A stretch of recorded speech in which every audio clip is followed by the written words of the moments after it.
Rabbil alamin wassalatu wassalamu ala sayyidina Muhammadin wa ala alihi rasulillahi ajma'in. Arahan dan sosialisasi berkenaan dengan COVID-19 dari Bupati ke Kepulauan Meranti. Pada Bupati, waktu dan tempat kami sediakan.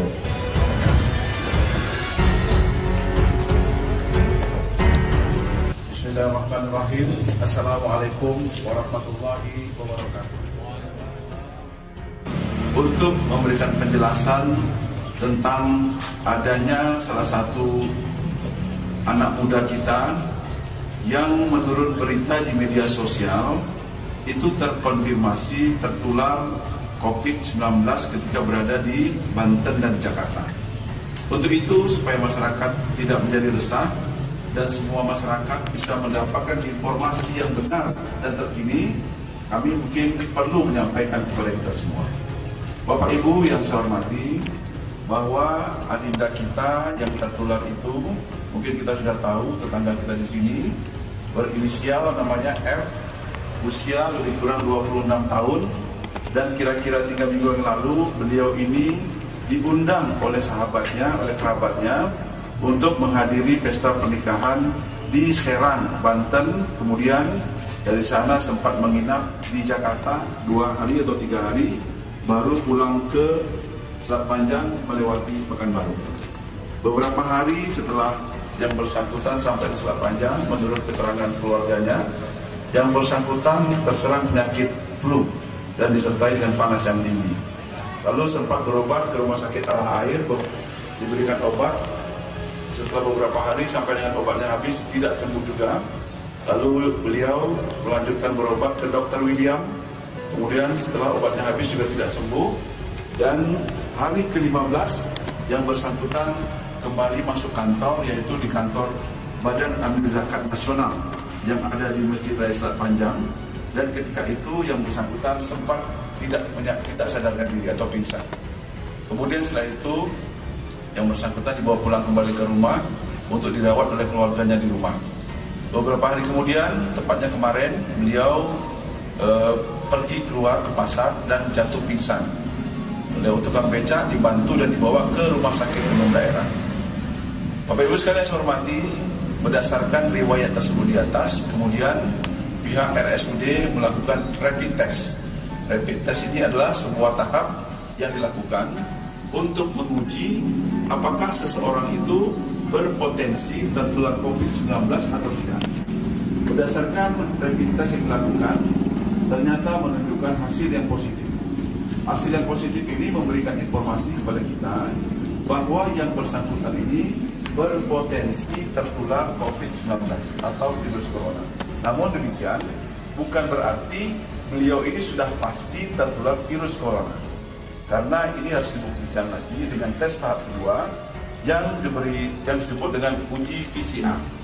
Uji PCR ini adalah uji yang dilakukan di laboratorium yang ada di Jakarta dengan mengambil sampel lendir yang ada di tenggorokan dan yang ada di hidung pasien yang bersangkutan. Itu sudah dilakukan dan lendirnya ini sekarang sudah dikirim ke Jakarta lewat Pekanbaru, dan mudah-mudahan kita akan menunggu hasilnya dalam beberapa hari ke depan.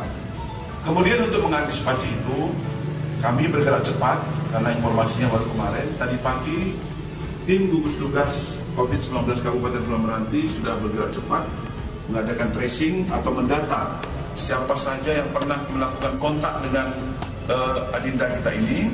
Kemudian diperoleh informasi bahwa beliau ini sudah melakukan kontak sebanyak dengan 18 orang ketika dia berada di rumah sakit Al-Air. Kemudian di rumah sakit itu siapa aja dokter perawat yang bertemu dengan beliau. Kemudian dokter perawat dan yang di situ juga sudah kita telusuri di rumahnya dia kontak dengan siapa saja. Begitu juga dengan Dr. William sudah kita kontak juga, dan begitu juga rombongan yang bersangkutan ketika pulang dari Jakarta. Yang sudah dilakukan rapid test pagi tadi sebanyak 18 orang, alhamdulillah semuanya hasilnya negatif. Jadi masyarakat tidak perlu khawatir ya. Semua yang kemarin pernah kontak dengan adinda kita ini, semuanya itu sekarang posisi rapid testnya adalah negatif. Sehingga kita bisa menyimpulkan bahwa semua yang pernah berkontak dengan adinda kita ini itu kita nyatakan aman dari tertular virus Corona 19 ini. Kemudian Bapak Ibu sekalian, dapat pula kami jelaskan, saat ini adinda kita ini sedang dirawat di ruang isolasi khusus Rumah Sakit Umum Daerah, menunggu hasil dari PCR test yang sekarang lendirnya sudah kita kirimkan di Jakarta. Namun demikian, yang bersangkutan terus dirawat sebagaimana layaknya di RSUD Selat Panjang. Mudah-mudahan, karena beliau ini usianya baru 26 tahun, masih muda remaja, kita berdoa bersama-sama. Mudah-mudahan beliau punya imunitas yang kuat, punya ketahanan tubuh yang masih bagus karena umurnya masih sangat muda, dan kita harapkan nanti beliau bisa sembuh sebagaimana sedia kala. Untuk itu saya mohon doa dari kita semua, masyarakat Kampung Baru, untuk mendoakan supaya beliau nanti bisa sembuh seperti sedia kala, dan masyarakat kita di Kampung Baru ini khususnya dan di seluruh Kabupaten Kepulauan Meranti dalam keadaan sehat walafiat. Mudah-mudahan tidak ada yang tertular virus COVID-19 ini. Bapak Ibu-Ibu yang saya hormati, seterusnya saya ingin juga menyampaikan himbauan. Mari kita jadikan hal ini adalah sebuah iktibar bagi kita, bahan pelajaran bagi kita. Saya minta kepada Bapak Ibu sekalian, warga Kampung Baru khususnya, umumnya masyarakat Kabupaten Kepulauan Meranti, mari kita bersama-sama menjaga kesehatan dan keselamatan diri kita pribadi. Karena kalau kita menjaga kesehatan dan keselamatan diri kita pribadi, insya Allah kita juga akan menjaga kesehatan dan keselamatan keluarga kita, serta masyarakat yang ada di sekeliling kita.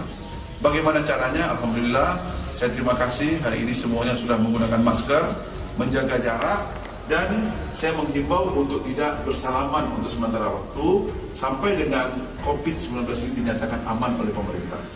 Kemudian partisipasi seluruh masyarakat, RT, RW, tokoh masyarakat, tokoh pemuda, tokoh perempuan untuk dapat berpartisipasi. Seandainya ditemukan di tengah-tengah masyarakat kita, ada barangkali keluarga kita yang ditemukan gejalanya seperti flu, batuk kering, kemudian juga bersin, demam tinggi, ini untuk saling mengingatkan supaya dibawa ke puskesmas atau ke rumah sakit. Kalau yang beliau bersangkutan tidak mau, dibawa. Kalau tak mau dibawa juga, laporkan. Karena mohon maaf, mungkin kami harus menggunakan sedikit pemaksaan, akan menjemput yang bersangkutan untuk dibawa ke tempat berobat sebagaimana mestinya. Ini dilakukan dalam rangka untuk menjaga agar masyarakat tetap tenang, tetap aman, tetap sehat. Jangan sampai hanya karena kita melindungi keluarga kita yang sakit, ini akan berakibat fatal pada keluarga besar kita dan seluruh masyarakat yang ada di sekeliling kita. Untuk itu saya dengan membawa 10 jari mohon bantuan dari kita semua. Mari kita sama-sama menjaga, jangan sampai masyarakat kita ini ada yang tertular COVID-19 atau virus corona ini. Kemudian Bapak Ibu sekalian, warga masyarakat yang saya hormati, yang saya cintai, saya juga menghimbau untuk sementara waktu agar kita tidak bepergian, terutama ke daerah-daerah yang dinyatakan merah oleh pemerintah. Daerah-daerah tersebut terutama di Jakarta, Jabodetabek, Serang, dan beberapa kota-kota lain yang ada di Jakarta, di Pulau Jawa.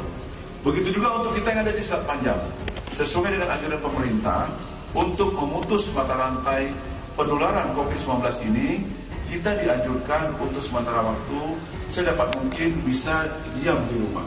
Kurangi kita keluar-keluar, kurangi mungkin duduk-duduk di kedai kopi, kemudian kalau bisa tak keluar akan lebih baik lagi. Karena kalau masyarakat bisa diam di rumah saja selama 15 hari minimal, insya Allah virus ini akan mati dengan sendirinya. Karena virus ini life cycle-nya atau hidupnya itu 1-14 hari. Jadi kalau dalam tempo 15 hari, kita masing-masing menjaga diri di rumah kita masing-masing, tidak bertemu antara satu dengan lainnya, otomatis virus ini akan mati dengan sendirinya, dan wabah ini akan sudah berhenti dengan sendirinya secara alamiah. Kemudian Bapak Ibu sekalian, saya juga ingin menyampaikan bahwa di beberapa kota saat ini masjid-masjid sudah banyak yang ditutup. Kita mungkin belum sampai se-ekstrim itu. Kenapa kita belum sampai se-ekstrim itu? Karena status daerah kita belum tanggap darurat siaga virus COVID-19. Kita baru belum sampai pada tahap tanggap darurat, tapi baru tahap siaga darurat. Untuk itulah saya menghimbau, seandainya bapak-bapak, ibu-ibu, ya masyarakat Kampung Baru ini masih ingin melaksanakan sholat berjamaah di masjid, saya juga mengharapkan agar memperhatikan faktor-faktor keselamatan. Yang pertama, saya minta kalau sholat berjamaah tetap menggunakan masker pada saat sholat. Kemudian menjaga jarak, ya untuk tidak terlalu rapat. Yang ketiga, saya minta juga agar setiap masjid di pintu masuk itu menyediakan sabun untuk cuci tangan. Saya menghimbau ya kalau ke masjid tetap memakai masker, kemudian menjaga jarak, mencuci tangan ketika masuk masjid dan setelah keluar dari masjid. Lalu kalau boleh juga pakai sarung tangan supaya lebih aman lagi. Kalau ini bisa dilakukan dan dipatuhi, insya Allah mudah-mudahan kita semua akan bisa melindungi diri kita sendiri untuk tidak tertular COVID-19 yang sangat berbahaya ini. Kalau ini bisa kita lakukan, insya Allah Kampung Baru, Selat Panjang ini, Kabupaten Pulau Meranti akan terhindar dari penularan COVID-19 yang saat ini sedang menjadi masalah bagi masyarakat di seluruh belahan bumi di dunia ini.